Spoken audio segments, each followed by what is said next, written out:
Well, I was a little surprised because Suzanne Venker, who I'm really like, I've actually done a couple shows on Suzanne Venker on my channel here, and I like her content, but I was reading through some of Pastor Dalrock's blog, and he had one about Suzanne Venker on how she, at least then, now this was over 10 years ago, but at least then she was, or she is not as much of a male advocate as what people would think.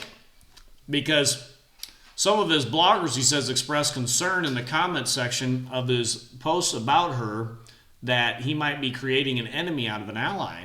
And so he goes into why he does not view her very highly. Now I like her, but this is interesting that Pastor Dalrock would say these kinds of things. Here's what he has to say. He says, in her opinion pieces, she gets it somewhat right. At least she wants to allow men to be men in some ways, provide and protect. Which, most feminists want that too. I mean, they may not outright say it, but they want it. He says, the problem is expecting men to continue with the traditional gender roles while having no reciprocal expectations of women.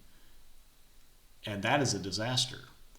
This is just another brand of feminism where women have rights and men have responsibilities.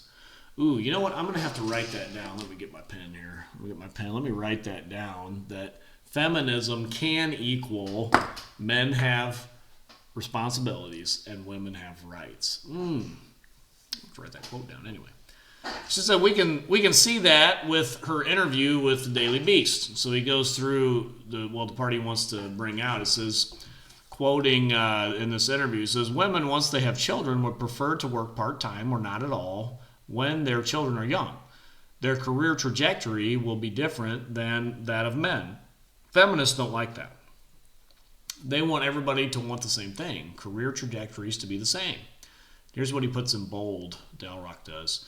Women may say, I really want to exercise or hang out with my friends and have coffee or go shopping and have a cushier life. And your guy will be happy to do that, meaning your husband, I think, will be happy to do that, and go to the office all year long for 40 years to allow you to do that. So your husband will be happy to do that and do that for 40 years. She says, then Venker says men don't have that option, and there is nothing wrong with having different roadmaps. I guess so. And Dalrock, he brings that out beautifully. He's like, okay, so men have responsibilities and women have rights and they have options. Men don't have any. And maybe this is true. Maybe most men know the deal. No, I can't just hang out and do whatever. I have to go and work or else this is ending. Women, they get the luxury of doing whatever they want. All right, here we go. He says, Dalrock says, the need to enforce this brings us the worst part of Marriage 2.0. Maybe I should go over Marriage 2.0 in here. Which are all about ensuring that the wife can divorce without consequence if her husband doesn't follow her leadership. This is what the threat point is all about. And I think I've done videos on the threat point of divorce. I'll try to put a link in there, but after all, what if her guy, meaning her husband, isn't happy going to the office all year for 40 years to allow his wife to lead a cushy life after she attains her feminist merit badge? While Venker claims to oppose easy divorce, she can't really come down hard on it because women need this threat point so that they can have it all. Man, Dalrock, he makes some really good logical arguments there with that. And I like Suzanne Venker, but boy, see, that's hard to argue with. Says Venker knows this better than most because she has been there and done that. Uh-oh, now we're getting a little personal. In her interview with New York Magazine, she describes finding that she had to personally adapt as a wife and temper her strong-willed and opinionated personality. This led to the topic of her first marriage, and she explained that her being a strong, independent woman wasn't the cause of her divorce. Here's quoting Venker. I wouldn't say